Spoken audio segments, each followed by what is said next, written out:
ऊंट बैठ भी जाए तो भी गधे से ऊंचा ही होता है।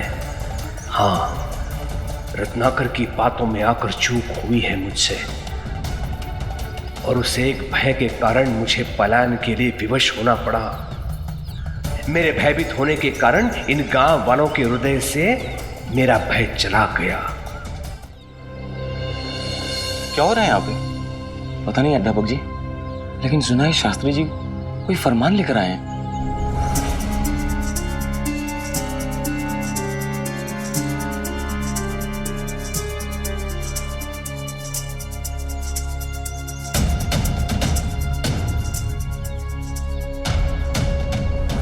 आइए पाटिल जी, आपका इंतजार था मुझे। क्या बात है शास्त्री जी, क्या हुआ? अंग्रेजी सरकार का एक फरमान आया है मेरे पास। कुलकर्णी सरकार के वाड़े गया था, लेकिन वहां ताला जड़ा है दरवाजे पे।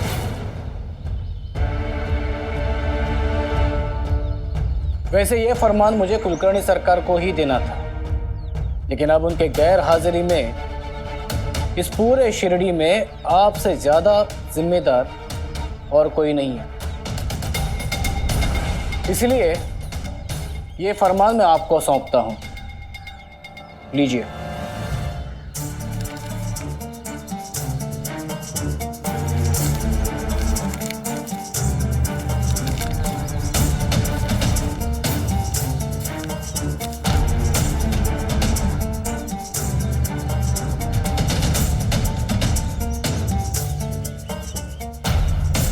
क्या हुआ पाटिल जी, क्या लिखा है इसमें?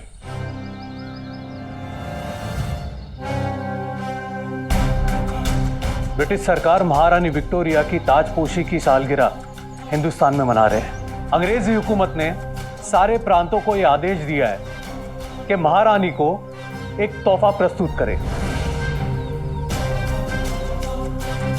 पर यह भेंट महारानी के स्तर की होनी चाहिए, अन्यथा गंभीर परिणाम होगा।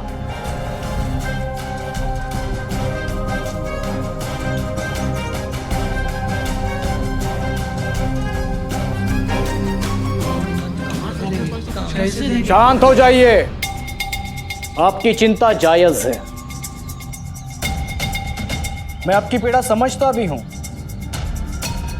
लेकिन उपहार देने के सिवा आपके पास और कोई विकल्प नहीं है।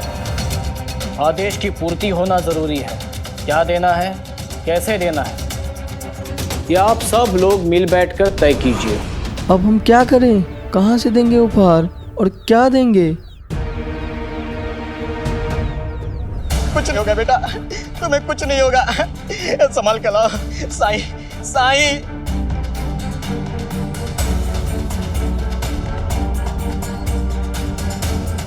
मेरी मदद कीजिए साईं। देखिए ना मेरे बेटे को, न जाने इससे क्या हो गया है।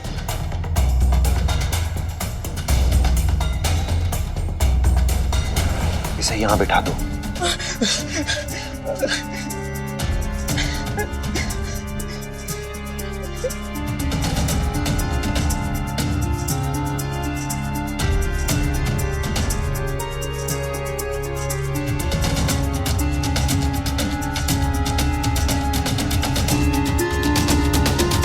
इसे चोट लगी है या फिर इसने कुछ खाया है? पता नहीं साईं, मुझे लगा ये भी थोड़ी देर बाद दावत में शरीक हो जाएगा, मगर ये पहुंचा ही नहीं। पर जब घर लौटा तो इसे ऐसी हालत में पाया और फिर इसे यहाँ ले आया साईं। साईं, ये ठीक हो जाएगा ना साईं? हाँ, ठीक हो जाएगा, लेकिन उसके लिए मुझे पहले ये पता करना होगा कि इसे हुआ क्या है, इसकी समस्या की वजह क्या है।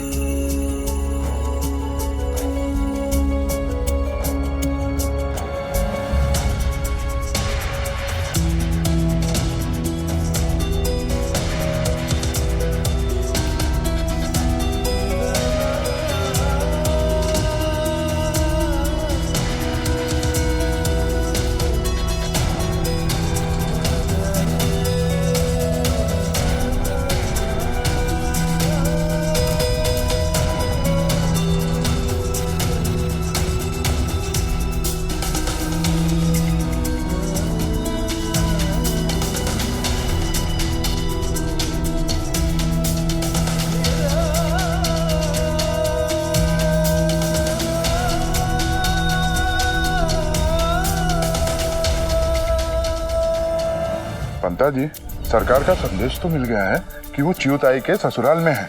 वो चिऊताई को वहीं रखकर सरकार यहाँ आ जाए तो हमारे लिए बहुत अच्छा है अंता जी। वो चिऊताई तो केवल आग में घी डालने का काम करती है, और तो और अंता जी हमारे ऊपर रौब भी ज्यादा दिखाती है। सही कहा पंता जी। इधर देखिए,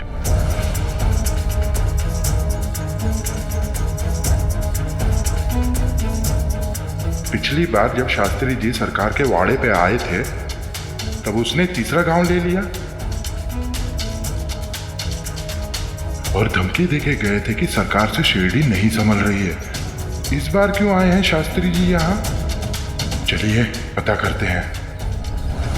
ध्यान रहे, अंग्रेजी हुकूमत का फरमान मिला है आपको, गंभीरता से ले लीजिए।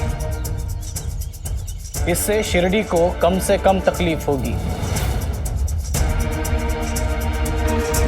अंग्रेजी अफसरों का मिजाज तो आपसे छुपा नहीं है। उम्मीद है आप मेरा भरोसा नहीं टूटने देंगे। हे भगवान, फरमान! शास्त्री जी ने अप्पा को फरमान दिया। हमें सरकार तक खबर पहुंचानी होगी अंता जी। कहीं ऐसा तो नहीं कि शिरडी भी सरकार के हाथ से निकलकर अप्पा जी के हाथों में चली गई?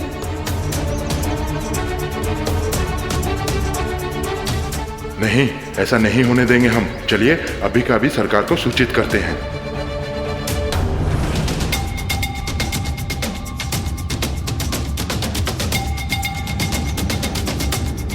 अरे बाप रे, गई भैंस पानी में।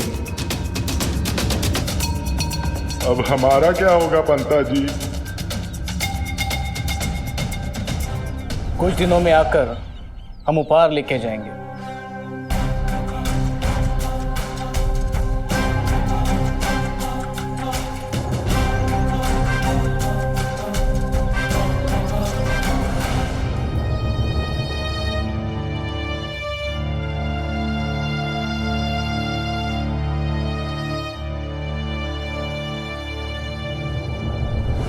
हे बेटा, बेटा तुझे कुछ नहीं होगा बेटा। इसके लक्षण देखकर तो मुझे पक्का यकीन है। जानते हो, मेरे मामा के पड़ोस में एक आदमी को ऐसे ही दौरे पड़ रहे थे।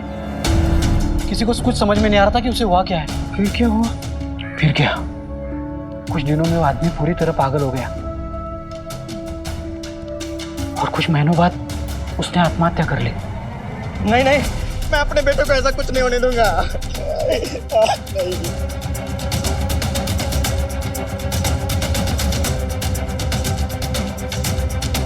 कुछ नहीं होगा इसे,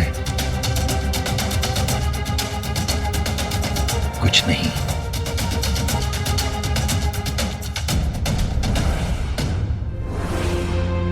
मैं तुम्हें ठीक करना चाहता हूं, पर उसके लिए तुम्हें मुझे ये बताना होगा कि तुम्हारे साथ क्या हुआ है।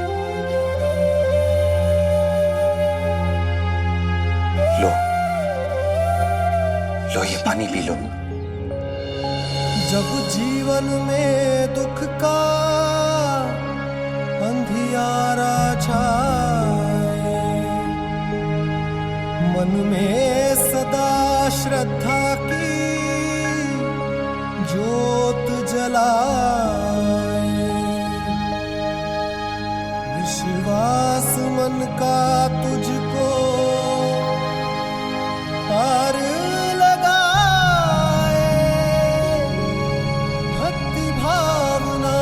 श्रद्धा से जो शीश झुकाए, साई ओम, साई ओम, साई ओम, साई ओम, साई ओम।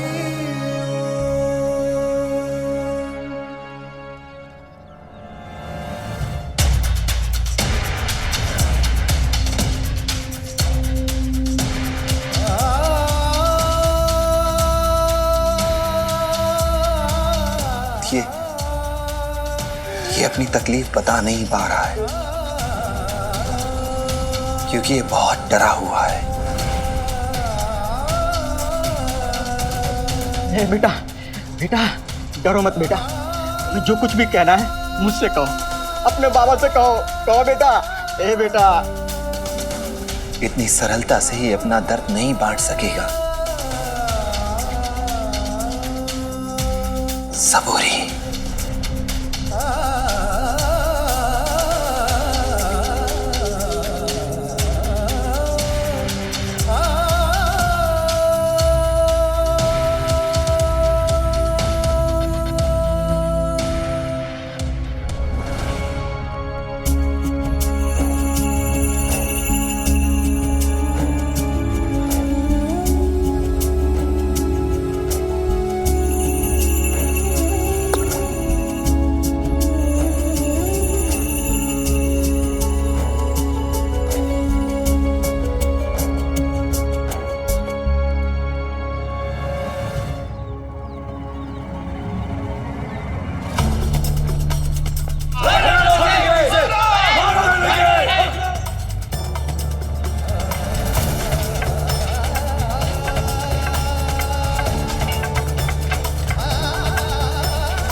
कोई आग बुझाओ।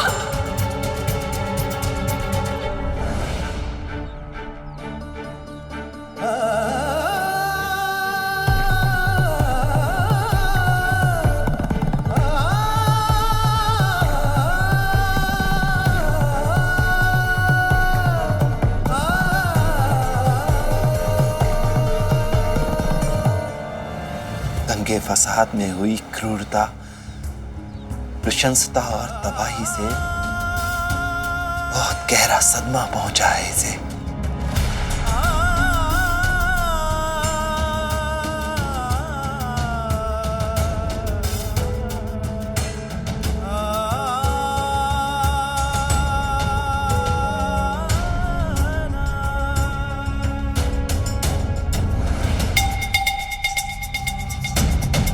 चुप रहने से कुछ नहीं होगा अंदाजी, मुंह खुलते ही अपनी पिटाई होना तय है। लेकिन हम इतना तो सुनिश्चित कर सकते हैं ना कि कम से कम चोट पहुंचे हमें। इसलिए हंता जी, चोट पहुंचाने वाले सभी धारदार भारी और नोकीले सामानों को, हथियारों को हम पहले ही छुपा देते हैं। क्यों हंता जी? हाँ पंता जी, चलिए। हाँ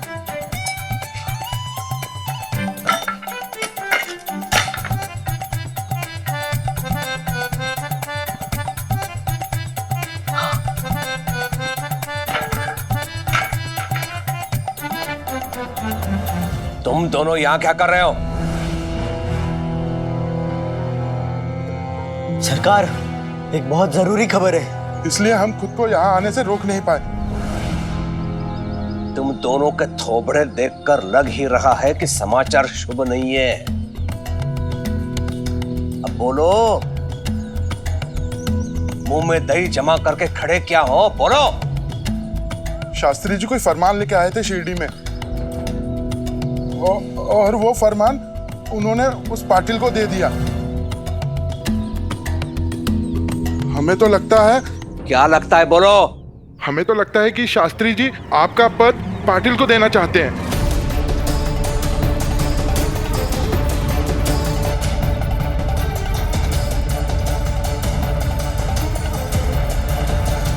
ये क्या कह रहे हो तुम?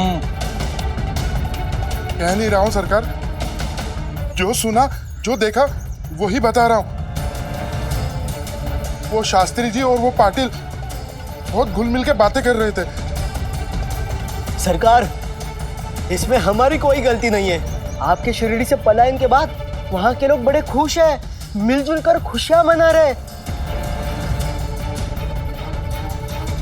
और तो और सरकार, हमने उनको डराने की कोशिश भी की, लेकिन कोई डरा ही नहीं। हरिओम। अभी के अभी शिरडी के लिए प्रस्थान करेंगे हम। जाने की तैयारी करो। जी सरकार। शिरडी? दादा, मैंने शिरडी सुना। शिरडी कहाँ ना दादा तुमने? क्या हम शिरडी जा रहे हैं?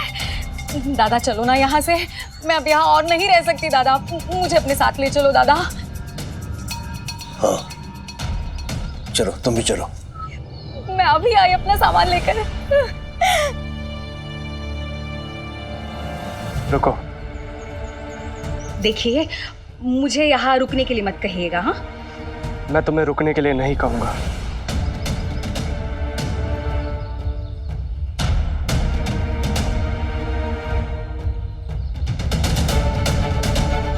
अगर आपको आपत्ति ना हो तो मैं भी आपके साथ शिरडी आना चाहता हूं।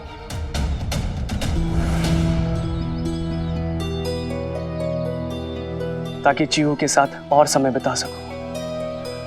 इसे लगता है कि मैंने हमारे वैवाहिक जीवन को बचाने की कोशिश नहीं की और मैं इस आरोप के साथ अब और नहीं रह सकता।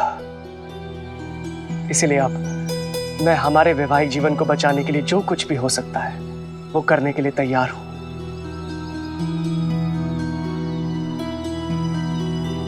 हरिओम। जो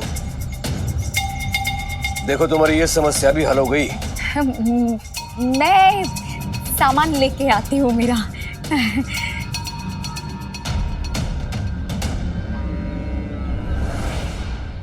भाई, अब आपकी बहू को साथ में लेकर ही लौटूंगा। आशीर्वाद दीजिए। जाता हूं। जाता हूँ नहीं कहते, कहो आता हूँ। जल्दी आता हूं।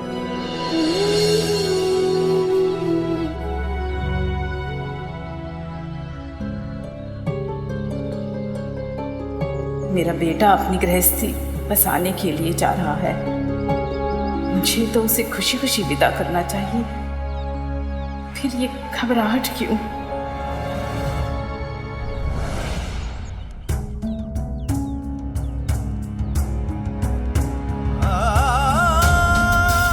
साईं, ये ठीक हो जाएगा ना साईं? आपके द्वार से कोई निराश नहीं लौटा है साईं। भगवान के लिए मुझे बताइए, मेरा बेटा ठीक हो जाएगा ना? इसे ठीक कर देंगे ना साईं?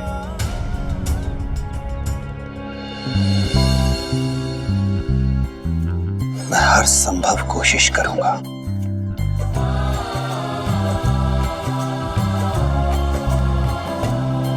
बांधी तूने सर पर कफनी,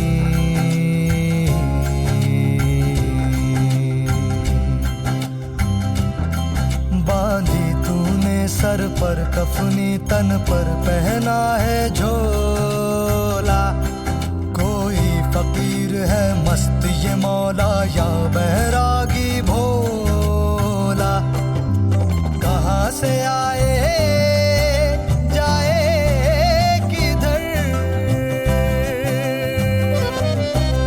कहाँ से आए जाए किधर, ये तो है अमन की एक लहर। राही को दिखाए राह गुजर, बस एक नजर तेरी एक नजर।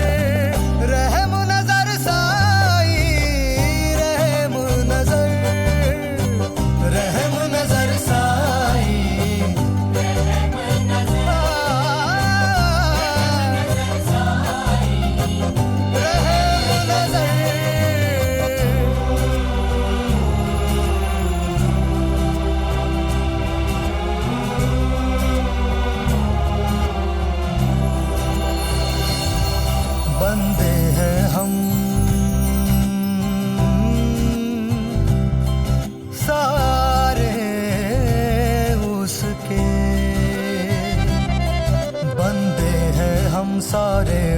के सबका मालिक एक, श्रद्धा और सबूरी रख कर काम किए जाने कोई भी राह बाबा, बेटा बेटा ठीक हो गया तू बेटा। साईं, साईं मेरा बेटा ठीक हो गया साईं। जिसके हृदय में दया भरी हो, करुणा मैं जो सर्वोपरि हूँ, निर्बल का जो बने सहारा, हृदय वही तो हरि का धाम। हरे कृष्णा बाबा, हम बरसों से उन लोगों के साथ रहते आए हैं। वो लोग इतने क्रूर कैसे हो सकते हैं? कैसे वो लोगों को मार काट रहे थे, घरों को लूट रहे थे। मैं ये सब भुला नहीं पा रहा हूं। भूलने की जरूरत भी नहीं है, क्योंकि अगर भूल जाएंगे तो फिर सीखेंगे कैसे कि क्या गलत हुआ था।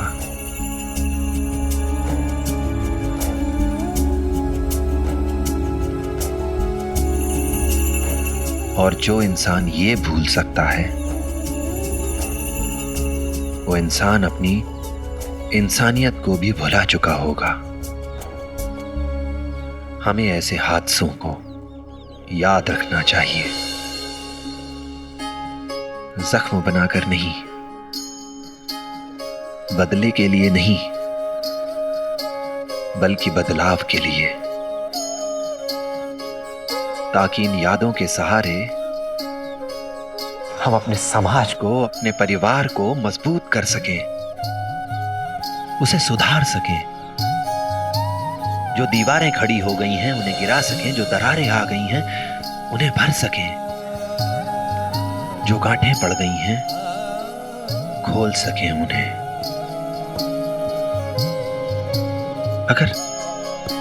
अगर हम ऐसे हालात से डरेंगे तो ये बार बार हमारे सामने आएंगे। डरना नहीं है हमें सामना करना है मिलकर। देखिए, घबराने से कुछ नहीं होगा। फरमान के मुताबिक तोहफा लौटाने के लायक नहीं होना चाहिए। मुझे लगता है कि हमें ऐसा तोहफा देना चाहिए जो हमारे हैसियत के बराबर हो, जो ज्यादा कीमती भी ना हो लेकिन बेजोड़ हो और अनमोल हो। अगर आपके मन में कोई सुझाव हो तो हमें बताइए।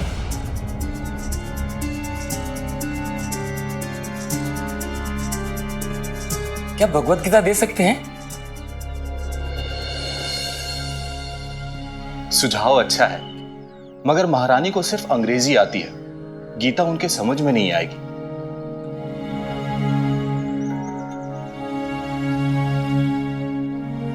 माधव का तर्क बिल्कुल सही है।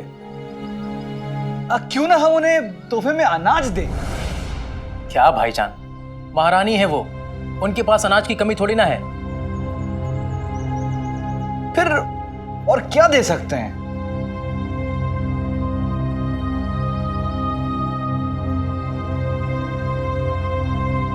क्या हम उन्हें पीतल की समई दे सकते हैं?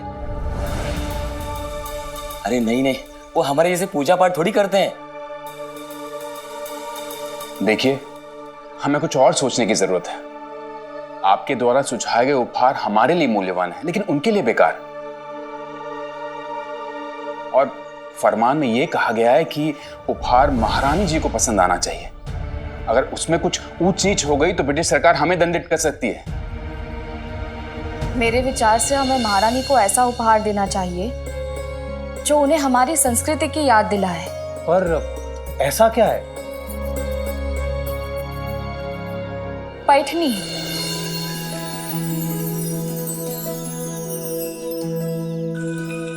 हाँ, हम उपहार में पैठनी दे सकते हैं। पैठनी साड़ी जो हमारे संस्कृति की पहचान है।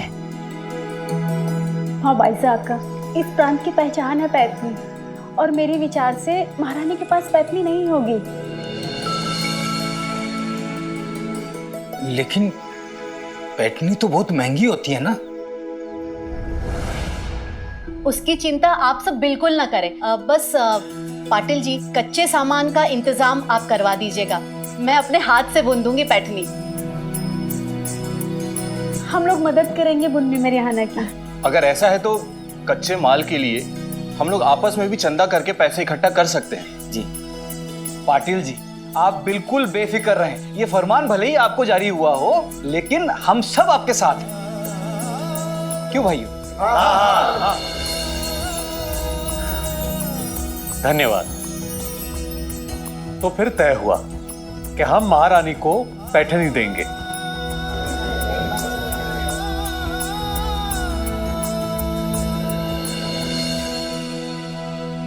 कोई इंसान दिमागी रूप से बीमार है, आत्महत्या कर लेता है, तो जानते हो क्यों? क्योंकि तुम लोग उसे समझना छोड़ देते हो। वो हार मान जाता है इसलिए क्योंकि उससे पहले तुम लोग हार मान चुके हो। उसके हालात से किसी दिमागी रूप से बीमार इंसान से मुंह फेर लेना, ये तुम्हारी हार है। तुम्हें लगता है कि मैंने चमत्कार कर दिया, उसे ठीक कर दिया, लेकिन इस चमत्कार का रहस्य क्या है? यह सोचा है कभी?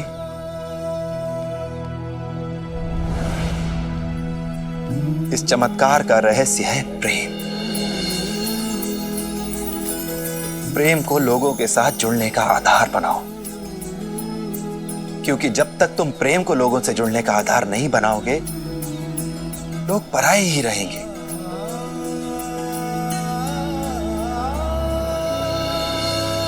और अगर पराये होकर ही रहना है, तो फिर क्या फायदा इस समाज का? क्या फायदा इस सभ्यता का? सोच कर देखो।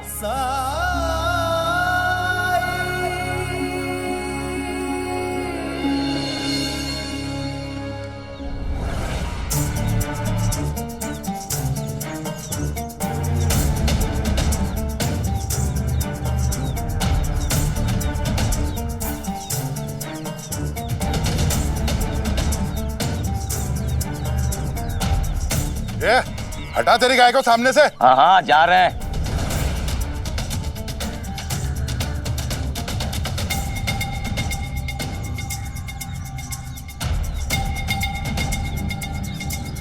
लो, आ गए वापस। खुद को शिरडी का राजा समझते हैं, हाँ? दंगे हुए तो भाग निकले, और जैसे ही सब कुछ ठीक हुआ ना, तो आ गए मुंह उठा के। जाने दो, हमें से क्या? अब हर किसी आने जाने वाले को रोक थोड़े ना सकते हैं। चलो अपना काम करते हैं। हाँ। दादा, तुम्हारा इतना बड़ा अपमान! तुम राजा हो यहाँ के। दादा, तुमने अगर अभी कुछ नहीं किया ना, तो ये लोग ना तो तुम्हारी सुनेंगे ना तुम्हें पूछेंगे। दादा,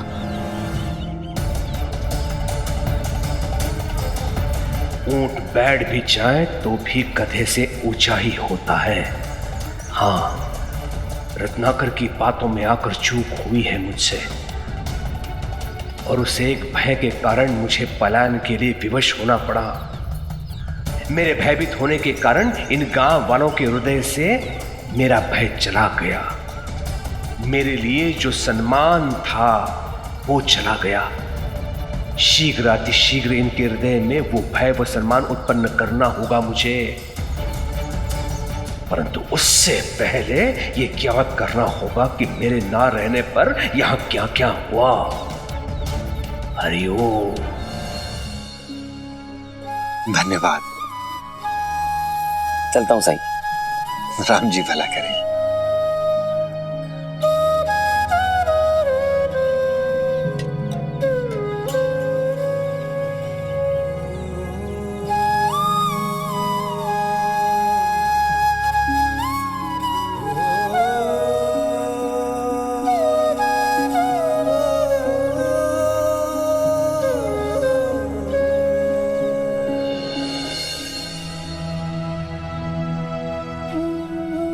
आदाब साईं। राम जी भला करें। कहो, कैसे आना हुआ? साईं, आपने मुझे सिखाया था, ज्ञान दिया था कि शादी के बाद मैं अपनी जिंदगी के सबसे अहम दौर में कदम रखूंगा, जहां शादीशुदा जिंदगी में एक दूसरे को समझने की जरूरत होगी, एक दूसरे को खुश रखने की कोशिश करनी होगी।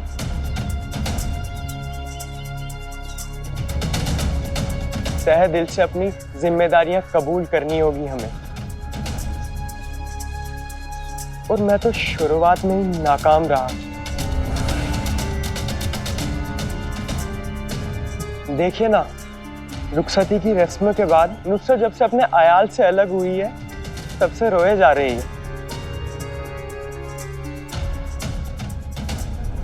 क्या करूं साईं, आज तक कभी भी अपने घर वालों को छोड़कर नहीं रही हूँ। मुझे अपने घर की, अपने अम्मी अब्बू की बहुत याद आ रही है।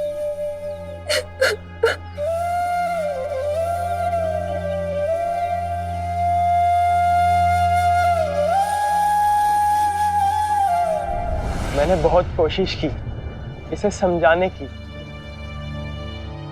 बहलाने की, शांत कराने की, लेकिन जब हार गया तो आपके पास ले आया साईं। तुमने देखा कैसे मैंने इस नन्हे पौधे को एक जगह से दूसरी जगह पर लगाया।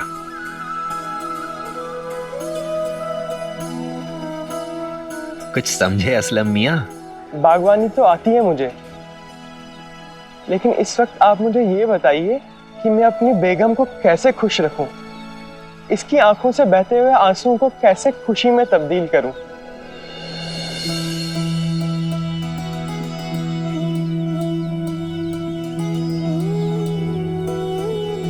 असलम, अगर बागवानी जानते हो तो ये भी समझते होगे कि किसी पौधे को एक जगह से निकालकर किसी दूसरी नई जगह पर रोपना ये एक कठिन प्रक्रिया है। ये कठिन तो है परंतु असंभव नहीं। जब हम पौधे को प्यार से, उसे संभाल के, नजाकत से निकालकर दूसरी जगह पर रोपते हैं, उसकी देखभाल करते हैं, तो कुछ समय में धीरे धीरे वो अपनी जड़ें जमाने लगता है, बड़ा होने लगता है। वो बस ऐसी ही हालत एक नई दुल्हन की भी होती है। जब वो शादी करके अपने मैके को छोड़कर अपने ससुराल में जाती है, तो नए लोगों को जानने के लिए, नए रिश्तों को समझने के लिए उसे कुछ वक्त, कुछ प्यार और देखभाल की जरूरत होती है।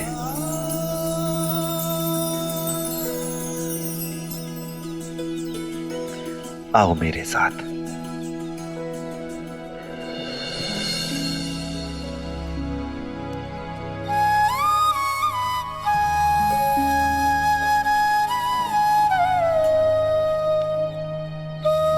बैठ जाओ।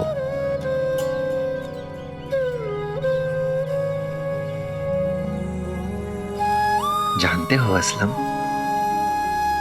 जब कोई लड़की निकाह के बाद विदा होके अपने मैके से अपनी ससुराल आ जाती है,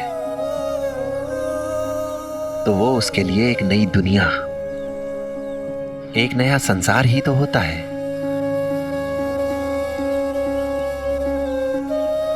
जिन चेहरों को देखकर, जिन आवाजों को सुनकर वो इतने सालों पली बढ़ी,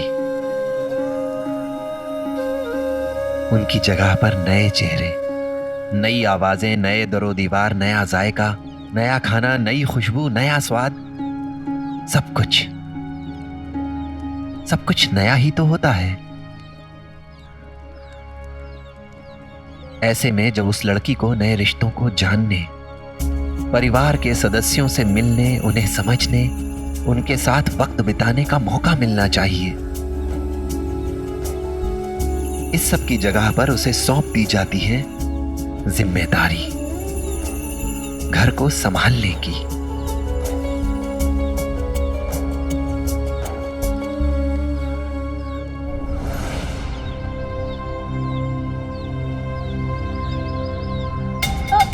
लो देखो केशव आ गया।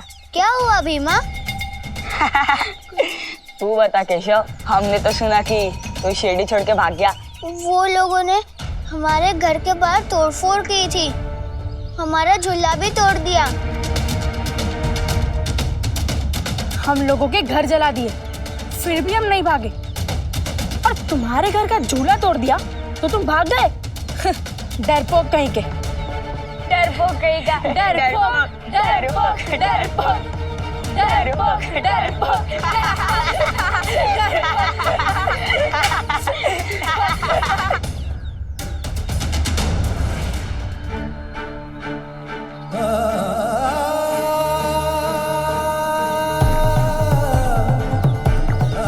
मुझे माँ के बिना अकेले नहीं आना चाहिए था।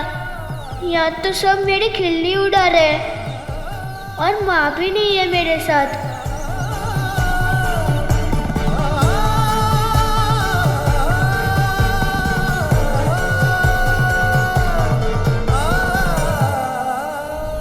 और सब गांव वालों ने मिलकर तय किया है कि महारानी को पैठणी देंगे।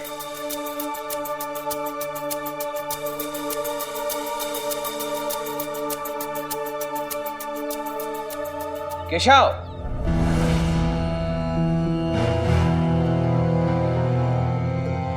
क्या हुआ? इधर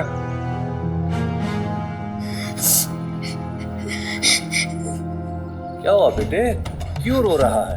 वो लड़के मुझे चिढ़ा रहे थे। किसने तो साहस किया तुम्हें चिढ़ाने का? कौन थे वो? मेरे दोस्तों ने। उन्होंने कहा कि हम डर से शिरडी छोड़ के भाग गए थे। डरपोक कहा उन्होंने। ये हटा तेरी गाय को सामने से। हाँ हाँ जा रहे हैं। खुद को शिरडी का राजा समझते हैं, हाँ? दंगे हुए तो भाग निकले और जैसे ही सब कुछ ठीक हुआ ना तो आ गए मुंह उठा के। अंता पंता। जी सरकार। जी सरकार।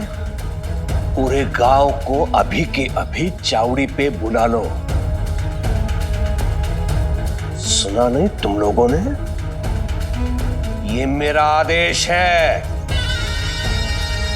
हरिओम। जी सरकार।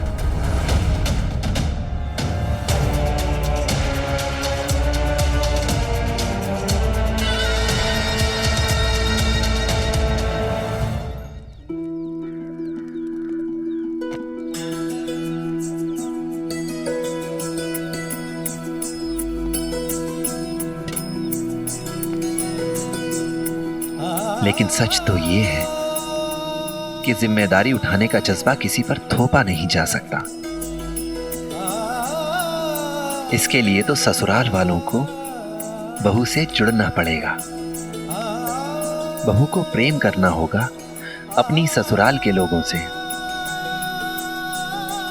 ठीक वैसे ही जैसे वो अपने माँ बाप या अपने माता पिता के पक्ष से करती आई है।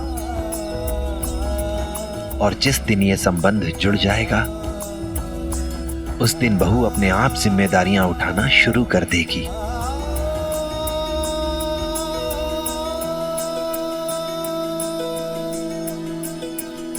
लेकिन इस जुड़ाव की शुरुआत ससुराल वालों को करनी होगी। उन्हें यह समझना होगा कि आने वाली नई बहू उनके बेटे की अर्धांगिनी है, उसकी दासी नहीं है। उसे परिवार के अन्य बच्चों की तरह ही सम्मान देना होगा, बराबरी का दर्जा देना होगा।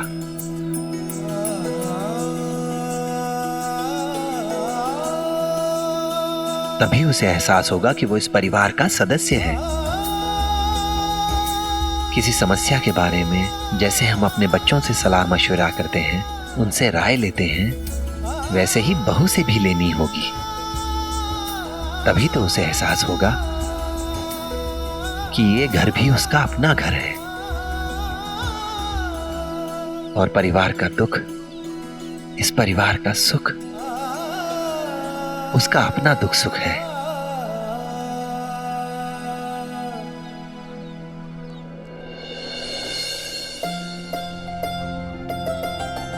असलम,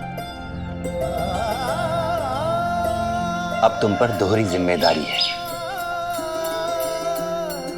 जितनी फिक्र तुम अपने अम्मी अब्बू की करती हो, अब तुम्हें उतनी ही फिक्र नुसरत के अम्मी अब्बू की भी करनी चाहिए।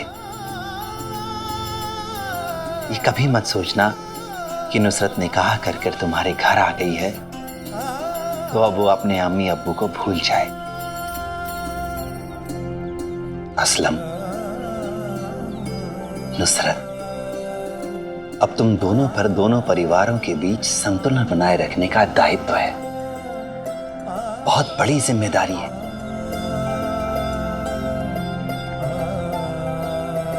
अगर कभी नुसरत को अपने परिवार की, अपने घर आंगन की याद आए तो अपने माँ बाप से इजाजत लेकर तुम इसे इसके घर ले जाओ। इससे इन्हें भी अच्छा लगेगा और सारे परिवार को भी। सब एक दूसरे को देख लेंगे तो तसल्ली हो जाएगी। जरूर साईं, मैं पूरी कोशिश करूंगा कि मैं जल्दी नुसरत को उसके मायके ले जाऊं। अब मन हल्का हुआ ना?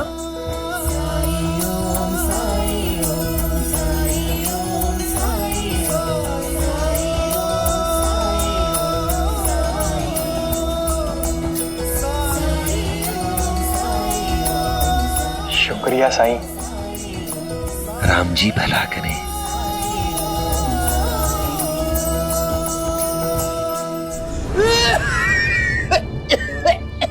मेरी बात का बाबा के लिए कोई महत्व नहीं है साईं।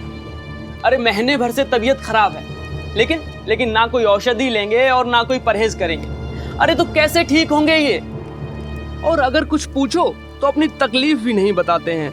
अरे बड़ी मुश्किल से, बड़ी जिद करके आपके पास लेकर आया हूं इनको।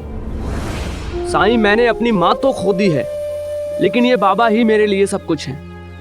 अगर इन्हें कुछ हो गया ना तो मैं अपने आप को माफ नहीं कर पाऊंगा। बेटा, मैं कुछ बोलूं? साईं, अगर मैं इसे कहूंगा कि मेरी तबीयत ठीक नहीं है तो ये अपना काम धाम छोड़ के मेरे इलाज के लिए घर में बैठ जाएगा। और मैं ये नहीं चाहता कि मेरे लिए ये अपना नुकसान करे। इसे समझाइए। मैं तो अपनी जिंदगी जी चुका, पर इसने अभी शुरुआत भी नहीं की। कब तक मेरी चिंता करता रहेगा? इसीलिए मैं अपनी बीमारी के बारे में इसे कुछ भी नहीं बताता। और एक बात साई, इसे कहिए कि एक अच्छी सी लड़की देख के ये अपनी शादी करे। मुझे अपना घर बहुत सूना सूना लगता है। और साईं, घर तो औरतों से ही बनता है ना? सुना ना आपने साईं, सुना ना? सारी बात कह दी, लेकिन अपनी बीमारी की बात वो टाल गए। अब साईं के पास आए हैं तो कोई बात उनसे छुपती नहीं है। पर मेरा फर्ज तो बनता है ना कि तुम्हारी शिकायत करूं। अब साईं के समझाने से शायद तुम थोड़ा समझ जाओ।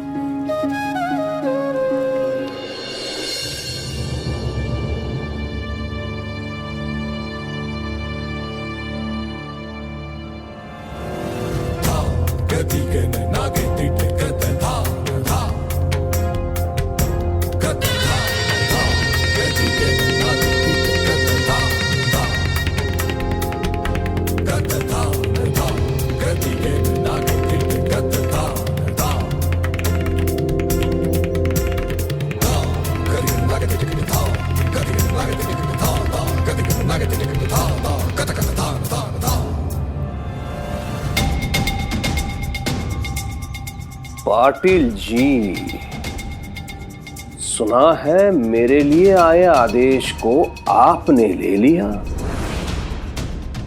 जी हाँ, शास्त्री जी ने ही हमें यहाँ चावड़ी में बुलाया था और उन्होंने ये फरमान मुझे दिया। उन्होंने कहा था कि गांव के मुखिया को ये दिया जाएगा। अच्छा, पर आप गांव में थे नहीं, इसलिए उन्होंने ये मुझे दिया। ये रहा फरमान।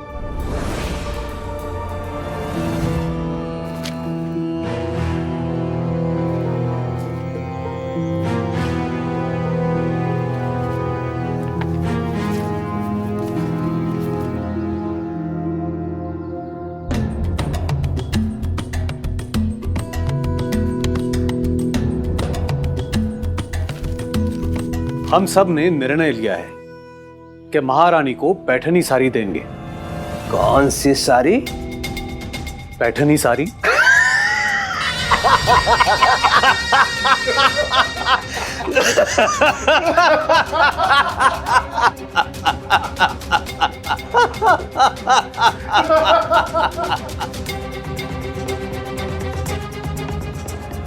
आप लोग हंस क्यों रहे? मैंने हंसने वाली तो कोई बात नहीं की। हरिओम, उपहास कर भी नहीं सकते आप पाटिल जी, क्योंकि उसके लिए बुद्धि की आवश्यकता होती है। और यदि वो आप लोगों के पास होती तो ऐसा उपहार देने का निर्णय आप लोग नहीं लेते।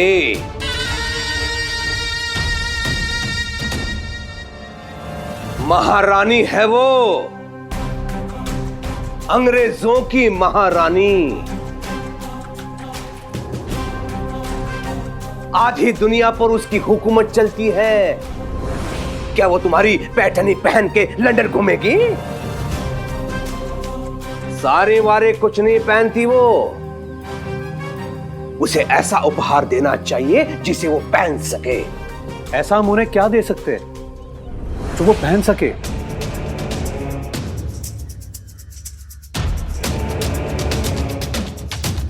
मुकुट, स्वर्ण मुकुट।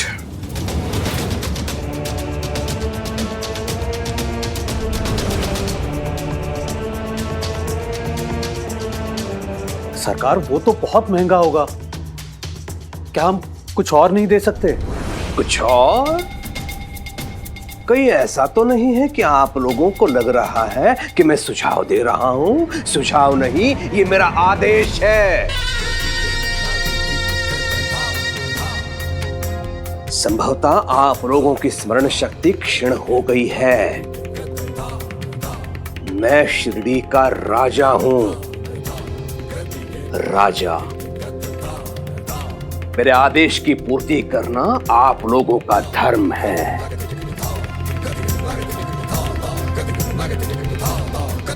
यहां से ऐसा उपहार जाना चाहिए जिससे मेरी छवि बने, और मेरी छवि बिगड़ने का मैं किसी को अधिकार नहीं दे सकता। और सुनिए, छोटा मोटा मुकुट नहीं, 300 तोले का मुकुट में भेंट में दूंगा रानी विक्टोरिया को। 300 तोला। इसके लिए शिरडी का हर नागरिक बराबर मात्रा में अपना योगदान देगा।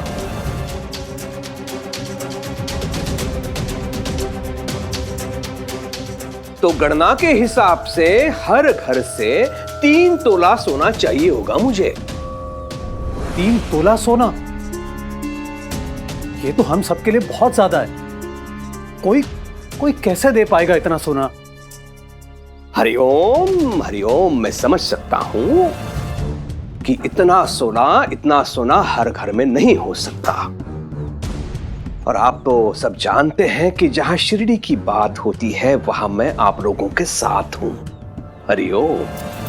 इसलिए जो घर सोना नहीं दे पाएगा उसके हिस्से का सोना मैं दूंगा। अब तो ठीक है ना?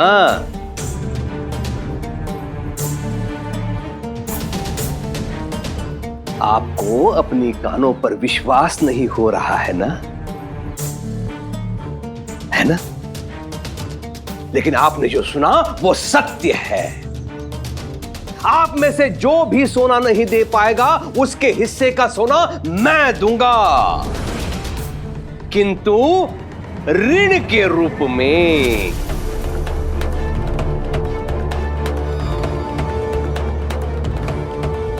और ऋणी को 5% के दर से ब्याज का भुगतान करना होगा मुझे।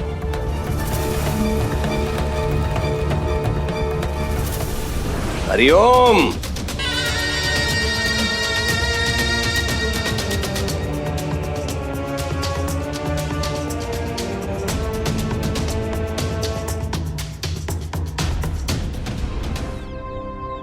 भाईजान, जो भी जमा पूंजी थी असलम की शादी में सब खर्च हो गई। अब 3 तोला सोना हम कहां से लाएंगे? सलीम, मुझे तो इस बात की फिक्र हो रही है कि कहीं हमारे घर को अगर 2 घरों में गिन लिया गया तो कुलकर्णी सरकार को हमें 3-3 तोला सोना यानी 6 तोला सोना देना पड़ेगा। जिसको देना है वो दे, पर मैं 1 पैसा नहीं दूंगा। अब मेरे पास है ही नहीं तो कहां से दूंगा? तुम नहीं दोगे तो कुलकर्णी सरकार दे देंगे अपनी तरफ से, फिर बन जाना उनके कर्जदार। कुलकर्णी सरकार की इतनी बात भी भूल गए क्या? और पंडरी, कुलकर्णी सरकार की चाल तुमसे अधिक और कौन समझ सकता है? उनके यहाँ एक बार कर्ज का खाता खुल गया फिर वो कभी बंद नहीं होता।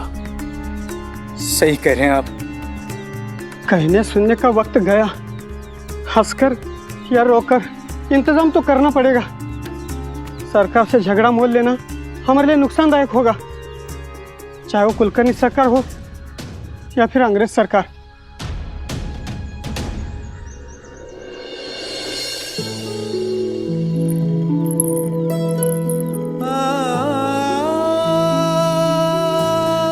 इसे आप देख रहे हैं साईं? ये मेरी पत्नी की आखिरी निशानी है। वो इसे हमेशा अपने पास रखती थी ताकि अपनी बहू को दे सके, पर उसकी इच्छा अधूरी रह गई। अपने अंतिम समय में मुझे इसका दायित्व सौंपकर चली गई ताकि मैं उसकी बहू को दे दूं। तब से मैं इसे हमेशा अपने पास रखता हूं, पर यह है कि शादी का नाम ही नहीं लेता।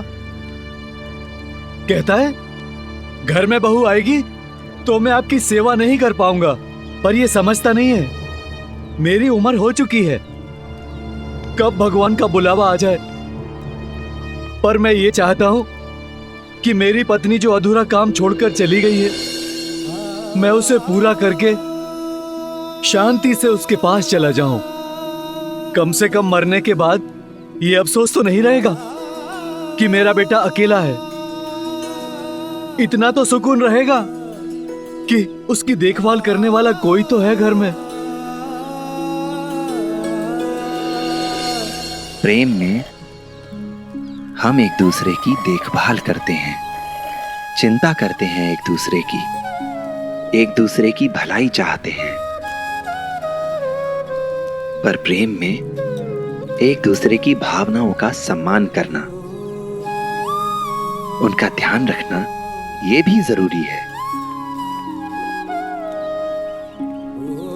हमें एक दूसरे का पूरक होना चाहिए। श्यामराव जी, मैं आपकी चिंता समझता हूं, पर आप आदित्य को मानसिक रूप से शादी के लिए तैयार होने दीजिए, और इसके लिए आपको भी उसका सहयोग करना होगा। अपना ध्यान रखिए ताकि आदित्य को यह विश्वास हो सके कि आप पूर्ण रूप से स्वस्थ हैं। आप पर अधिक ध्यान देने की जरूरत नहीं है, तभी वो दिमागी रूप से स्वतंत्र हो पाएगा किसी नए रिश्ते की जिम्मेदारी को निभाने के लिए। सुना बाबा? और आदित्य, तुम भी ज्यादा समय मत लगाओ, खुद को तैयार करो मानसिक रूप से, मन बनाओ। सुना बेटा?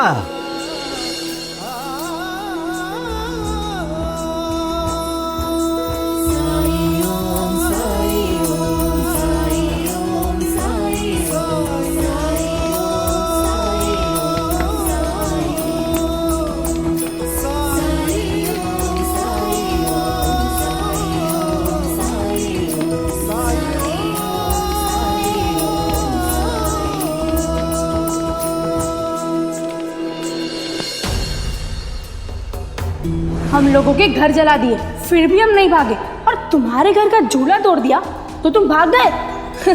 डरपोक कहीं के। डरपोक, डरपोक।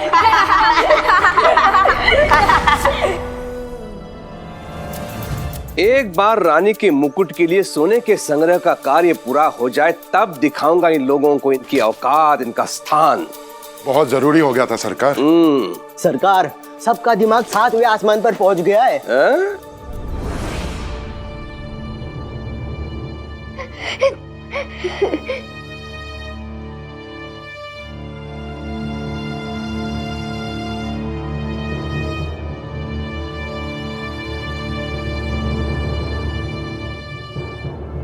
हरिओम हरिओम। केशव, तुम अब भी आंसू बहा रहे हो उन मूर्ख लड़कों के लिए। इसीलिए कह रहा हूं, लंदन जाओ। वहां ऐसे लोग नहीं मिलेंगे जो अपने ही मित्रों का उपहास उड़ाते हैं। हरिओम हरिओम। पापे पूत प्राप्त खोड़ा, बहुत नहीं तो थोड़ा थोड़ा है तो मेरा ही बेटा। ये तब तक दुखी रहेगा जब तक उन लड़कों को ये उनके घुटनों पर देख नहीं लेता।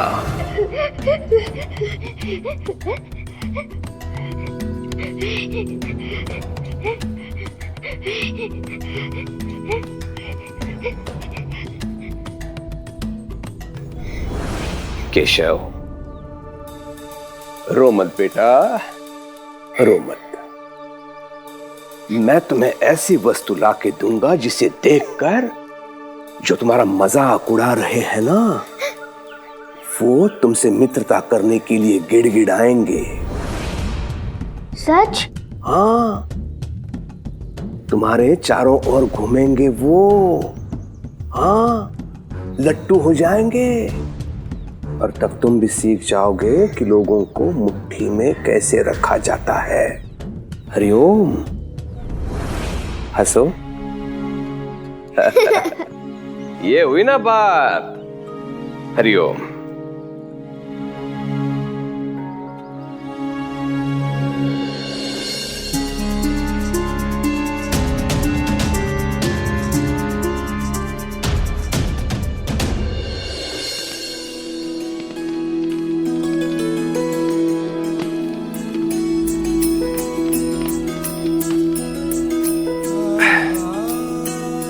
ये लीजिए,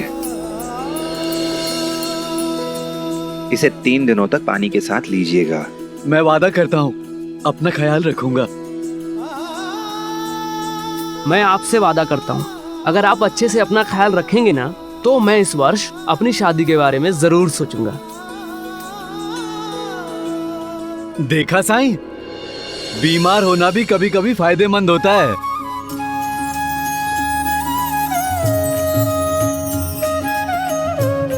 राम जी भला करें।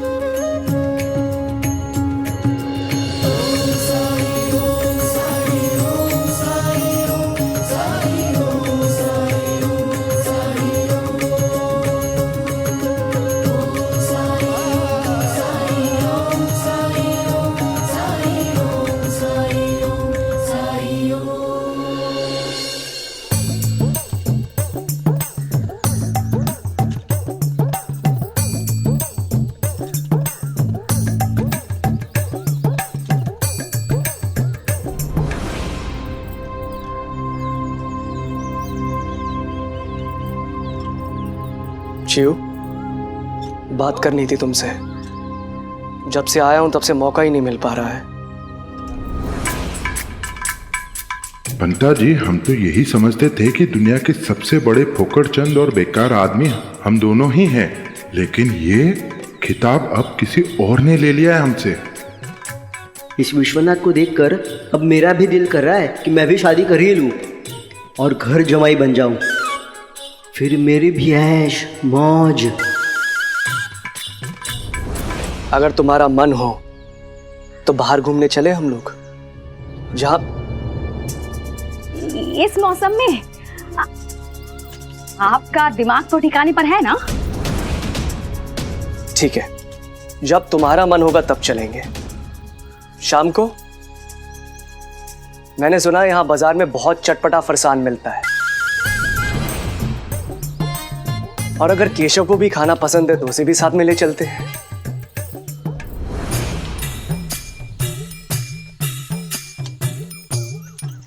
अब क्या गलत कह दिया मैंने? सवाल सही गलत का नहीं है, आपकी समझ का है।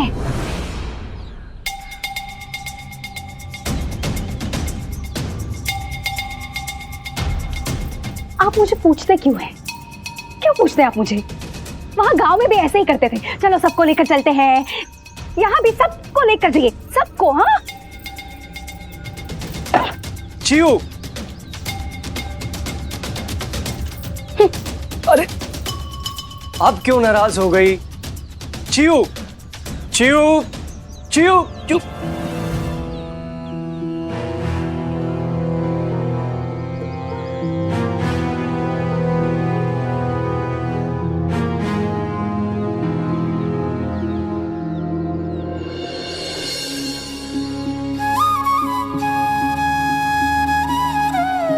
भिक्षा दो माई। माई माई भिक्षा दे माई।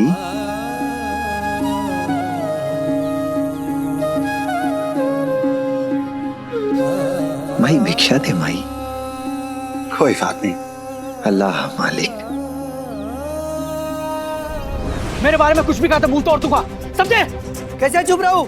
जो मैं कहा सही तो कहा, घर जमाई हो तो घर जमाई कहूंगा। एक और शब्द नहीं, मैं बता रहा हूँ तुमको, मैं बहुत मारूंगा, बता रहा हूँ मैं। कैसे मारोगे तुम? अरे रुको, नहीं मानोगे तुम, नहीं मानोगे, नहीं मानोगे। अरे छोड़ दीजिए आप। अरे रुक जाइए। अरे रुकिए, क्या कर रहे हैं आप लोग? रुकिए, क्यों मार रहे हो उसे? साई इसी ने शुरुआत की थी, इसी से पूछिए। ये सच है कि मैंने शुरुआत की है, लेकिन कसूर मेरा नहीं, इन लोगों का है। इन लोगों के तानों से मेरा धैर्य समाप्त हो गया।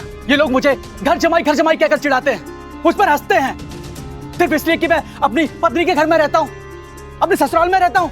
ससुराल में रहते हो, उन्हीं का खाते हो, तो घर जमाई हुए ना। और सच सुनने में तुम्हें तकलीफ क्यों होती है? हाँ, मैं घर जमाई हूँ, ससुराल में रहता हूँ, लेकिन मैं उनके टुकड़ों पर नहीं पलता हूँ। क्या जानते हो तुम सब लोग, मैं खुददार हूँ, खुद की नौकरी करता हूँ, अपने माँ बाप के साथ साथ अपनी पत्नी के माँ बाप का भी ख्याल रखता हूँ। साईं, कुछ महीने पहले मेरी शादी हुई थी। शादी के कुछ दिनों बाद मेरे ससुर बीमार पड़ गए और मेरी पत्नी को मायके जाना पड़ा। मेरी सासू माँ लाचार हैं, बूढ़ी हैं, वो कुछ संभाल नहीं सकती। मेरे ससुर पूरी तरह स्वस्थ नहीं है, तो मैं भी यहाँ चला आया, जिससे हमारी गृहस्थी पर असर न पड़ सके। ईश्वर की कृपा से मेरे माता पिता स्वस्थ हैं, तंदुरुस्त हैं, वो अपना ख्याल रख सकते हैं। लेकिन मेरी पत्नी के माता पिता के मामले में ऐसा नहीं है। उन्हें 24 घंटे एक आदमी चाहिए जो उनका ख्याल रख सके, देखभाल कर सके। साईं, लोग ये क्यों नहीं समझते हैं? क्यों हंसते हैं मुझ पर? क्या पत्नी के घर पे रहना पाप है, गुनाह है? बताइए साईं।